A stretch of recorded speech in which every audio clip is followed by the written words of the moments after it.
I am at Juan's shop. He doesn't really want to be on video, but I'm going to show you guys around because there's a bunch of really cool stuff here. So the reason I'm here first is my Jeep, which I've had since I was a kid, and I'm obviously not a kid anymore. I brought it over here for some fabrication work. I've had it, oh my God, I'm bleeding all over. My Jeep obviously cut me up because that's what aftermarket vehicles do, is make your life painful. But I've had this thing since I think around 1998 or so, maybe 99. And it was originally a super stock Jeep, well, pretty stock. And then I drove it for more than 100,000 miles. I love this thing to death. And I moved to Colorado to go to college, and I had so much fun in it. I modified it slowly. This was the first vehicle I ever bought myself. And I modified it year after year after year and broke it and made it crazier and crazier and crazier. It is now a stretched wheelbase YJ Jeep. It's a 1993. I stretched it, linked it, did all kinds of stuff like that. Cut up the back end. It's now longer by almost a foot, not quite, of a YJ of that year. It's big full-size axles, but they're Dana 44 and 12 bolt. They have chrome ollie shafts and stuff and fancy U-joints. Hydraulic assist steering. Springs in the front, but I stretched the wheelbase. Thanks, plane. I stretched the wheelbase with the springs because they're offset springs. So that means the front axle is like an inch or two forward. I forget, they're Wagoneer springs or something. Spring over axle. And then it has a LS1 type engine in it. It's an iron block with LS1 stuff, and it's 5.7. Runs, starts up just fine. And I brought it here for some exhaust work. It starts right up. But it's loud, obviously.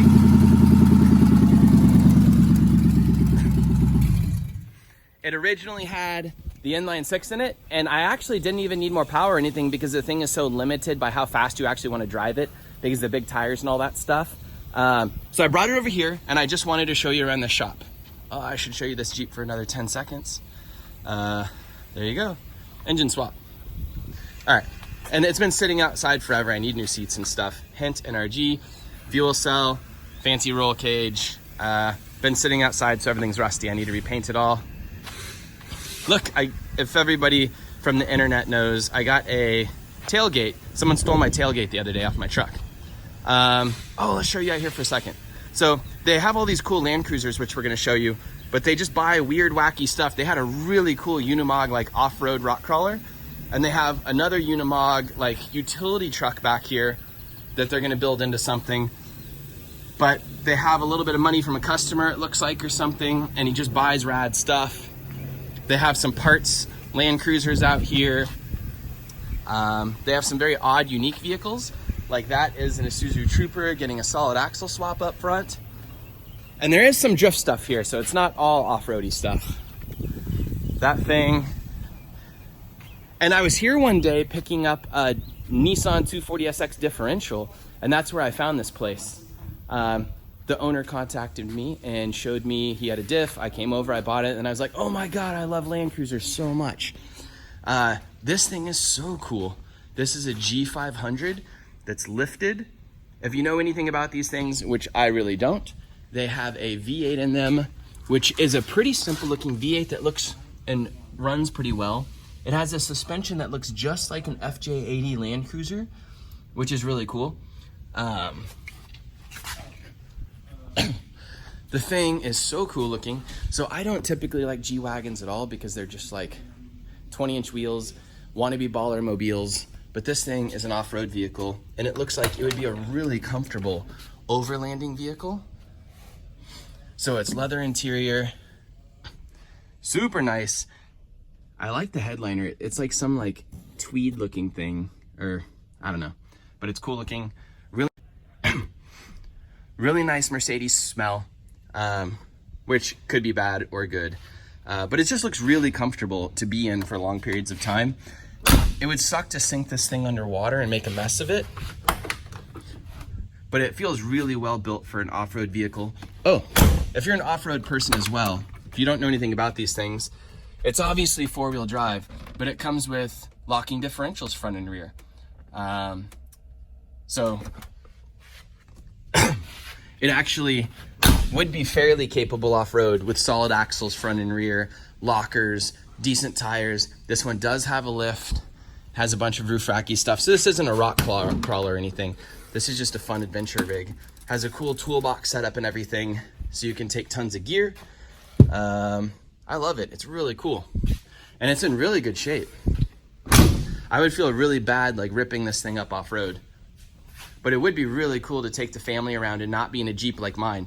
Because mine, I'm kind of the mentality that like, I don't enjoy the super difficult trails as much as I used to, because they're so destructive. And like, you just need something that's a complete beater type thing to really have fun and not worry about it. Because I've rolled that thing many times and broken lots and lots of things on it. And if you have something pristine like that Mercedes, it sucks to beat it up. And then what I'm really interested in here, although I really like that thing, is, oh, there's a drift car, I'll show you that in a minute, is they have all these cool Landcruisers. So they have a bunch of pristine condition Landcruisers. One gentleman owns all these things.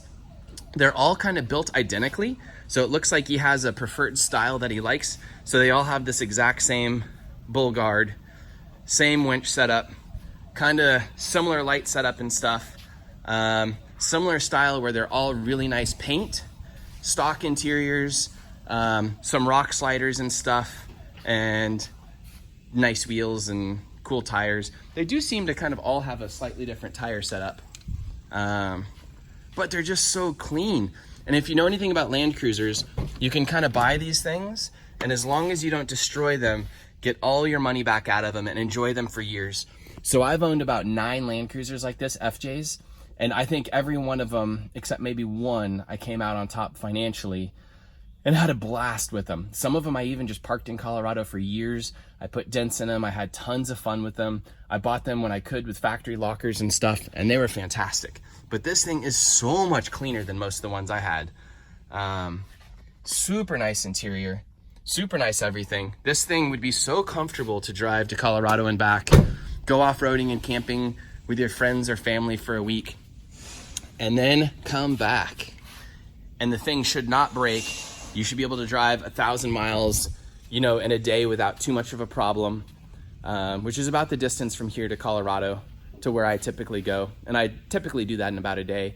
The only downside of them is they're kind of getting old. So some of the things can get unreliable on them if they weren't maintained, but these things are like incredibly reliable, is they get terrible gas mileage.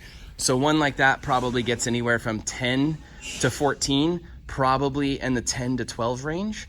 And then a stock one might get like 14. So if you're traveling super long distances, that gets really expensive.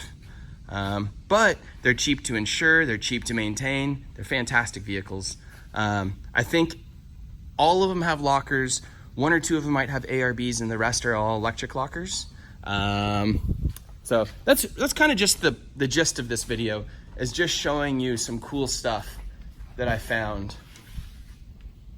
This is kind of like the biggest one. Oh, one of these has an LS3 in it, and one has an LQ9 as well. But I'm not gonna go poking around in other people's stuff too much.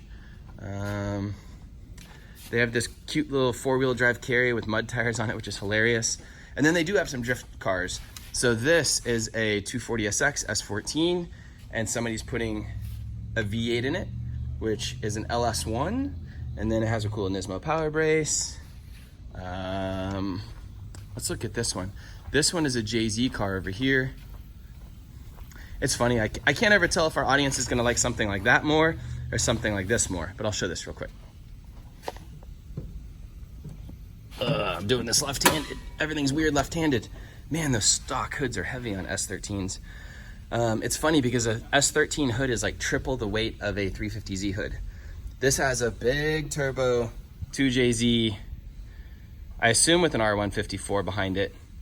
And it's kind of cool because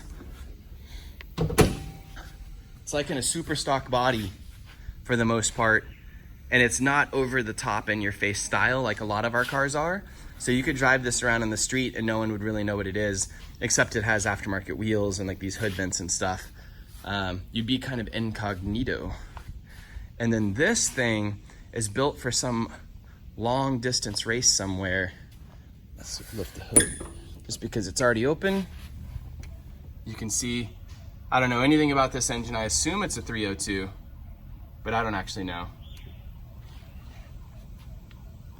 Oh, put it down nicely. Oh, the Pan American race, that's what it's for.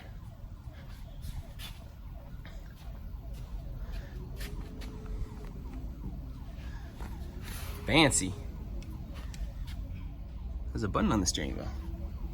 Okay, so that's about all to this video. I don't really have much else to show. I just kind of wanted to show you around the shop real quickly because I thought it was cool. I think of all the vehicles in here, since I've had about 8 of these Land Cruisers, I'd kind of want this, which is sad because I actually want this right now more than my Jeep. And I always thought these things were ridiculous and I didn't like them because of course they just come with like 20-inch wheels in America and like rappers want them, and that's not really my style.